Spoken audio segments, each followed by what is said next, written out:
नमस्कार, आप देख रहे हैं देश दिन भर। मैं हूं आपके साथ ऋतु तिवारी। पोखरियाल बुलेटिन की शुरुआत करेंगे इस वक्त की बड़ी खबर के साथ जो उत्तरकाशी से आ रही है। गंगोत्री हाईवे पर यह हादसा, खाई में गिरी 33 यात्रियों को लेकर जा रही बस। हादसे में 8 यात्रियों की मौत हो गई है। 26 घायलों को रेस्क्यू कर अस्पताल भेजा गया। तो खाई में 33 यात्रियों को ले जा रही बस गिरी है। ये बड़ी खबर इस वक्त दे रहे हैं। हादसे में 8 यात्रियों की मौत हो गई है। 26 लोग घायल बताए जा रहे हैं, जिन्हें तुरंत रेस्क्यू कर अस्पताल भेजा गया। 26 यात्रियों को रेस्क्यू किया गया है, वहीं 8 यात्रियों की इस हादसे में मौत हो गई है। तो गंगोत्री हाईवे पर यह बड़ा हादसा, जहां यात्रियों से भरी बस खाई में गिरी। 33 यात्री इसमें सवार थे, जिसमें से 8 यात्रियों की मौत हो गई है। तो 26 यात्री घायल बताए जा रहे हैं। ये तस्वीरें भी आपको दिखा रहे हैं किस तरह से यह हादसा रहा और किस तरह से बस खाई में गिरी। 33 यात्री इस बस में सवार थे, जिसमें से 8 लोगों की मौत हो गई है। वहीं 26 लोग अभी अस्पताल में भर्ती हैं। तो ये तस्वीरें भी आपको दिखा रहे हैं। यात्रियों से भरी बस खाई में गिरी। 33 यात्री इसमें सवार थे और इस दौरान ये बड़ा हादसा। उत्तरकाशी से ये खबर आपको दे रहे हैं। तो इस दौरान हादसे को लेकर सीएम धामी ने भी ट्वीट कर लिखा है, गंगोत्री से उत्तरकाशी जा रही ये गंगनानी में दुर्घटनाग्रस्त हो जाने से कुछ लोगों के हालात होने से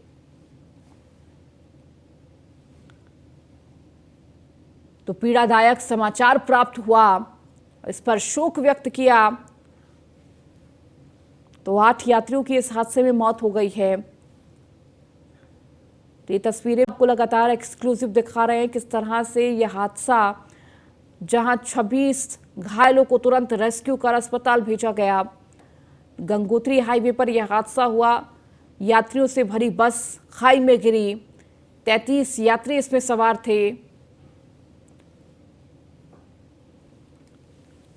तो लगातार ये वो क्षेत्र है जहां पर आपदा का प्रकोप भी देखने को मिल रहा है। एक के बाद एक प्राकृतिक आपदा लगातार इस क्षेत्र में देखने को मिल रही है। वहीं इस बीच ये हादसा, यात्रियों से भरी बस खाई में गिरी।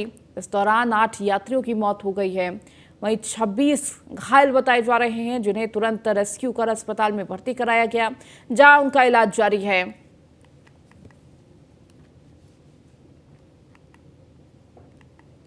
तो वही हादसे को लेकर सीएम धामी ने भी ट्वीट कर लिखा कि किस तरह से पीड़ादायक यह हादसा, जिसकी सूचना प्राप्त हुई है।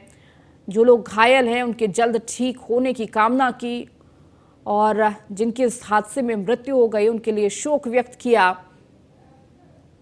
तो लगातार फोन पर सीएम पुष्कर सिंह धामी मॉनिटरिंग कर रहे हैं, अधिकारियों से संवाद कर रहे हैं। तमाम रेस्क्यू की टीमें मौके पर मौजूद है और जल्द से जल्द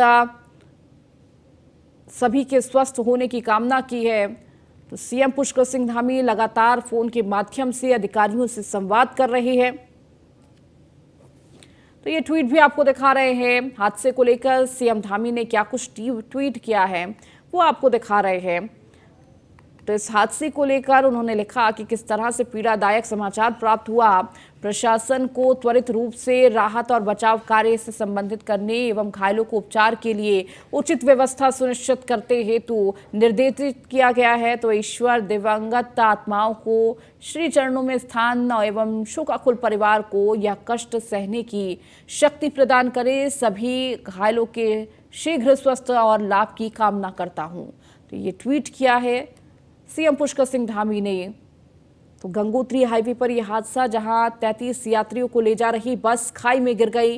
इस हादसे में 8 लोगों की मौत हो गई है। 26 लोग घायल, जिन्हें तुरंत अस्पताल में भर्ती कराया गया। तो लगातार सीएम पुष्कर सिंह धामी अधिकारियों से फोन के माध्यम से संवाद कर रहे हैं और दिशा निर्देश दे रहे हैं और सुनिश्चित स्वास्थ्य व्यवस्थाएं मिले, इसके भी निर्देश दिए हैं। तो घायलों का हेली से रेस्क्यू करने के भी निर्देश दिए गए।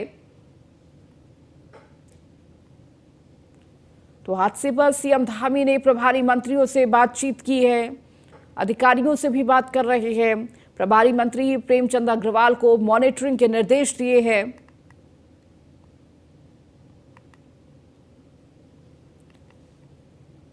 तो ये दुर्घटना, जहां 8 लोगों की इस दुर्घटना में मौत हो गई, 26 लोग घायल हो गए हैं। तो लगातार रेस्क्यू अभियान भी देखने को मिला, तमाम टीमें मौजूद रहीं। 26 घायलों को रेस्क्यू कर अस्पताल भेजा गया। तो वहीं 8 लोगों की इस हादसे में मौत हो गई।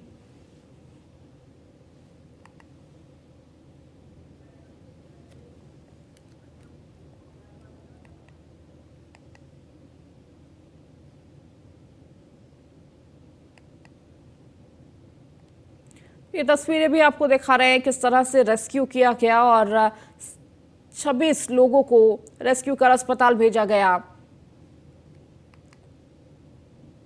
तो प्रभारी मंत्री प्रेमचंद अग्रवाल को पूरे हादसे पर मॉनिटरिंग करने के निर्देश भी सीएम पुष्कर सिंह धामी ने दिए। हादसे में 8 यात्रियों की मौत हो गई है। वहीं घायलों को उचित उपचार के निर्देश भी सीएम पुष्कर सिंह धामी ने दिए।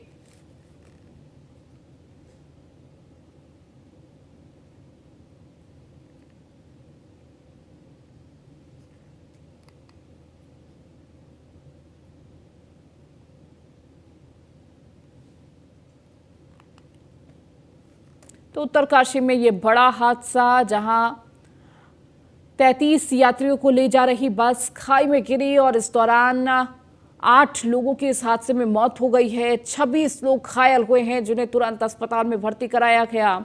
तो वही रेस्क्यू के लिए तमाम टीमें मौजूद। इस हादसे को लेकर सीएम पुष्कर सिंह धामी ने भी संज्ञान लेते हुए सभी अधिकारियों को निर्देश दिए हैं और प्रभारी मंत्री प्रेमचंद अग्रवाल से भी बातचीत की और इस हादसे पर मॉनिटरिंग करने की बात कही है। इसके साथ ही ट्वीट भी लिखा और किस तरह से उन्होंने बताया कि पीड़ादायक ये समाचार मिला, शोकाकुल परिवार के साथ हैं वो, और इसके साथ ही जो लोग घायल हैं उन्हें उचित उपचार मिले, इसके निर्देश अधिकारियों को दिए हैं।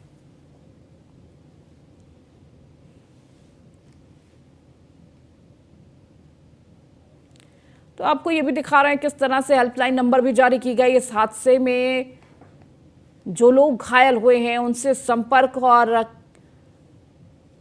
स्थिति क्या कुछ है, उसके लिए ये हेल्पलाइन नंबर भी जारी किया गया प्रशासन की ओर से।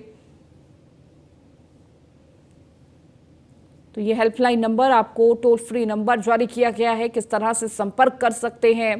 तो ये बड़ा हादसा गंगोत्री हाईवे के दौरान और 33 यात्री इस बस में सवार थे, जो अचानक खाई में गिर गई और इस दौरान 8 यात्रियों की मौत हो गई है।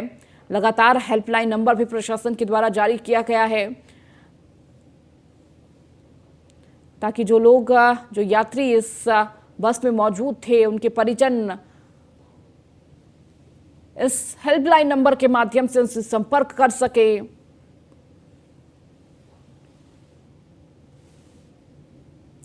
और अधिक जानकारी के साथ ब्यूरो चीफ सुदीप जैन हमारे साथ जुड़ चुके हैं। सुदीप, सबसे पहले अभी क्या कुछ स्थिति है? रेस्क्यू का जो कार्य है वो खत्म हो चुका है?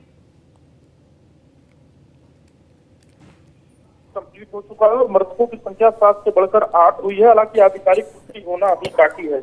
मुख्यमंत्री पुष्कर सिंह धामी ने इस हादसे का संज्ञान लेते हुए तत्काल जो प्रभारी मंत्री हैं प्रेमचंद अग्रवाल, उनको फोन पर निर्देश दिया है कि चूंकि उत्तरकाशी के प्रभारी मंत्री हैं तो अधिकारियों के संपर्क पर हैं और जो राहत बचाव के काम किए जाने हैं उसमें लोगों की मदद पहुंचाने का काम करें। साथ ही मुख्यमंत्री ने जो एसीएस होम है राधा रतूड़ी, उनको फोन पर बात की है। मुख्यमंत्री चूंकि दिल्ली में है इन्वेस्टर समिट को लेकर, लिहाजा उन्होंने एसीएस होम से फोन पर बात की है और कहा है कि जो भी घायल हैं उनके इलाज में कोई कमी न रहने पाए, इसके लिए भी आवश्यक हो तो हेली की भी मदद ली जाए और हेली से रेस्क्यू कराकर लोगों को हेल्थ सेंटर पहुंचाया जाए।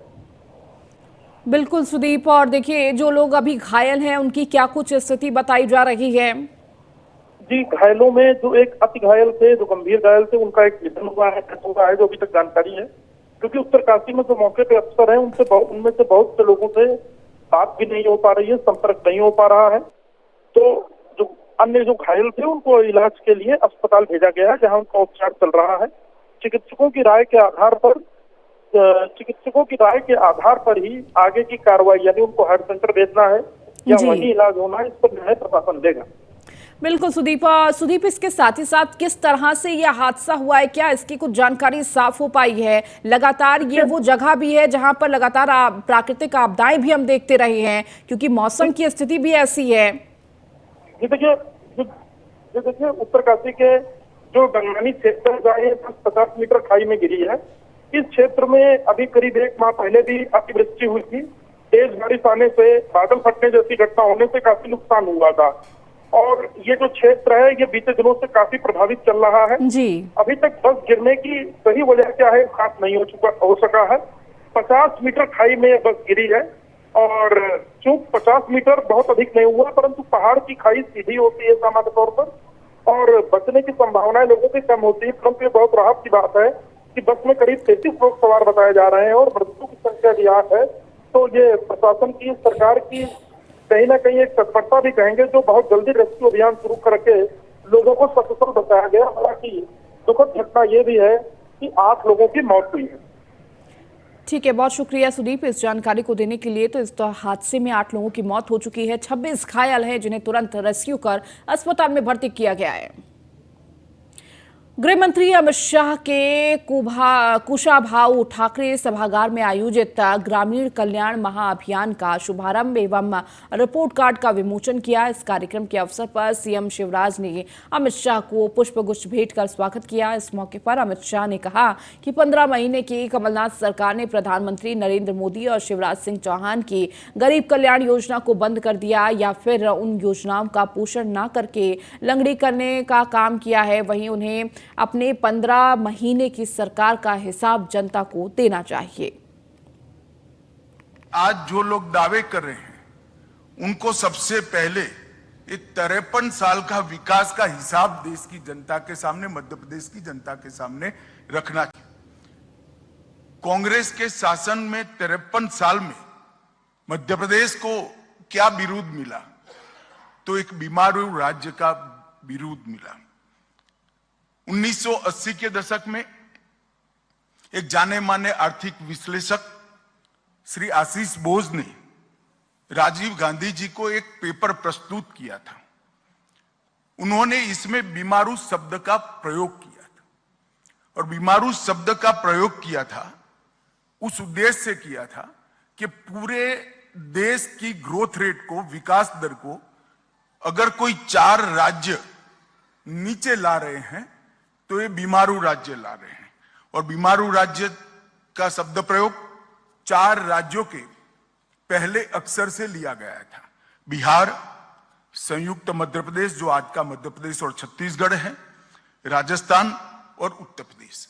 ये 4 राज्य देश की विकास दर की नीचे लाने के लिए जिम्मेदार है, ऐसा आशीष बोस जी ने एक पेपर के अंदर इसको रखा था। और तब यूनाइटेड नेशंस और अंतरराष्ट्रीय सभी विकास दर के मानांक तय करने वाली सभी एजेंसियों में ये 4 राज्यों को राइट ऑफ स्टेट कर कर उल्लेख किया जाता है कि इसमें कुछ सुधर ही नहीं सकता है।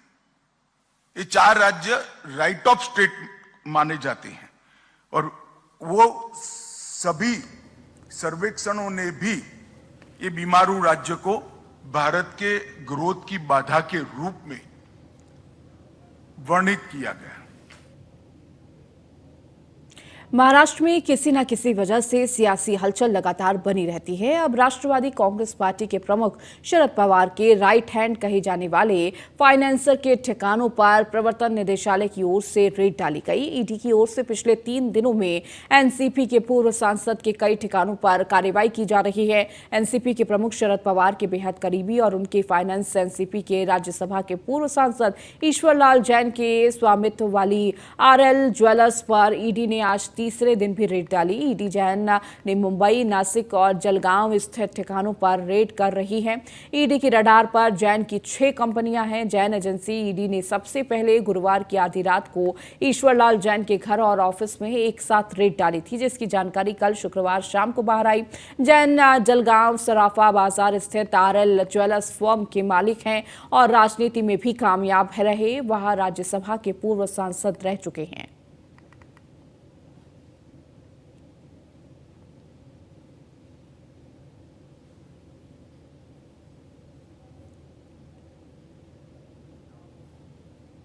शिवसेना यूबीटी ने भाजपा नेता देवेंद्र फडणवीस पर हमला बोला है। सामना अखबार के जरिए उद्धव ठाकरे ने कटाक्ष करते हुए कहा कि जो पहले महाराष्ट्र के मुख्यमंत्री थे, जब से उन्हें राज्य का उप मुख्यमंत्री बनाया गया है, तब से वह असहिष्णु और अहंकारी हो गए हैं।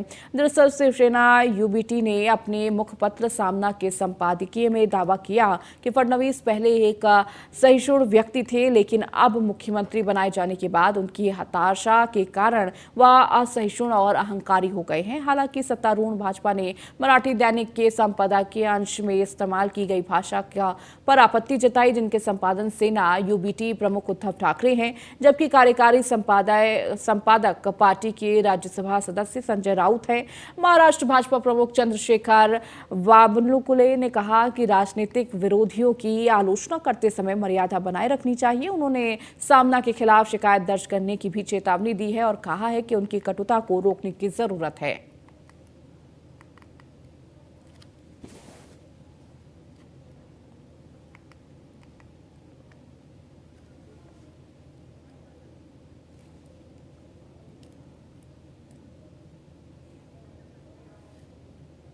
चलिए, इस बुलेटिन में फिलहाल इतना ही। बने रहिए न्यूज़ 1 इंडिया के साथ।